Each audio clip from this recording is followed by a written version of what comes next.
Well, good morning. It's another beautiful day here in Moab, and I'm working on my bicycle. Yeah, my bicycle. So we've got a little bit more work done on my bicycle. This is what we're working with. Remember, the frame was powder coated, and I don't have it in here, I bought my other bicycle to rebuild this one because finding parts is hard. So I just went and picked up this stuff here, and we're going to be putting some parts on today.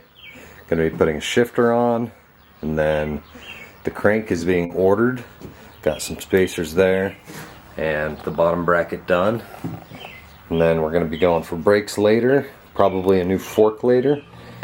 And today we're just adding a few odds and ends just to make it a little bit more complete. And I'm excited to get this thing going so I can ride it around. It's going to be no brakes right now and no shifting right now because I don't have that crank.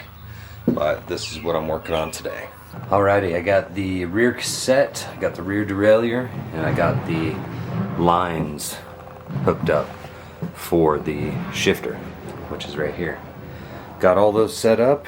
Got a few more things for the bike to get. Pretty excited to get this thing going eventually. It's going to be a couple weeks now. Had something unexpectedly come up, so got to be spending money on that, not on my bike. I'm going to need a new rear tire as well, and brakes, crank, and something else I can't remember.